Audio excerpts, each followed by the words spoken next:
Immediately following the death of George Floyd, New York State Governor Andrew Cuomo signed into legislation the Say Your Name Reform Act.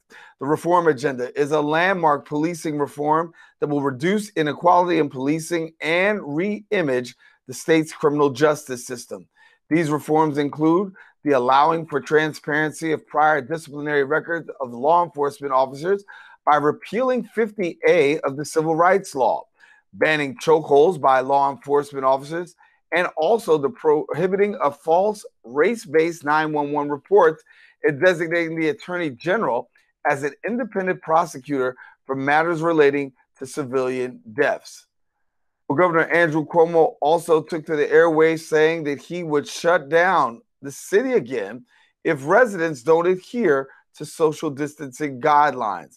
The governor announced the state has received about 25,000 complaints about health and safety violations since the start of the pandemic, an alarming figure mainly involving bars and restaurants. This is after calls came into the governor's office and 200 people were found at least caught partying in the East Village in Manhattan. Governor Cuomo stated, quote, "I'm not going to allow situations to exist that we know have a high likelihood of causing an increase in the virus. Any bars or restaurants violating or reopening rules and guidelines can result in the loss of that establishment's liquor license.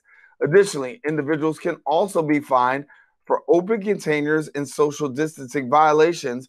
The governor reminding New Yorkers that local governments have the right to enforce and should enforce all reopening guidelines, and any failure to enforce these rules can result in the closure of businesses.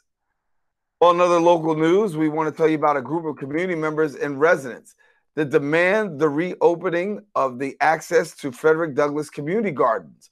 Our BronxNet reporter Sanji Lopez brings us the story right now.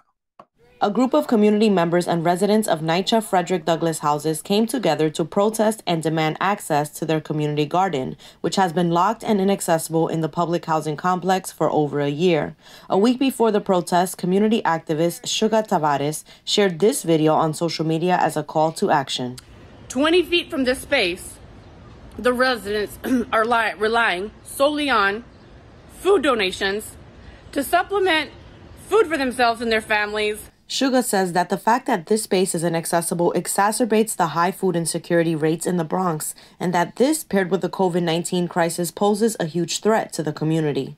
For the past year, she and other community activists and leaders have sent countless emails to local representatives advocating for the garden, but have not heard back. Instead, they decided to take matters into their own hands by breaking open the garden chains. Whose garden? There is no reason for a community to have hunger or food insecurities when there is a garden this size. There is no reason in the middle of a global pandemic that has caused so many hardships for people and their families for there to be locks on these doors. We are here because we have advocated for more than a year, absent of the support of NYCHA administration, of local elected officials, to help us be able to secure this space for the residents and their use, and not just for their use, but for their control. We're in an era right now where we have to fend for ourselves because nobody's going to do anything for us. So we got to fight for ourselves. So we're going to take this over again. We're going to teach our kids how to grow food. And most of all, our people need to go, they need to make sure that they go out, get their absentee ballots, and vote. With the garden back in community control and accessible to the Frederick Douglass residents, Sugar is hopeful that this will help dismantle food insecurity in this community. This is the size of a tennis court. This community, we can grow vertically, we can grow horizontally. This would give this community, when planted right, access to fresh fruits and vegetables year-round, and that would be able to be done very affordably, very economically, and very efficiently. Reporting for BronxNet, Sanji Lopez.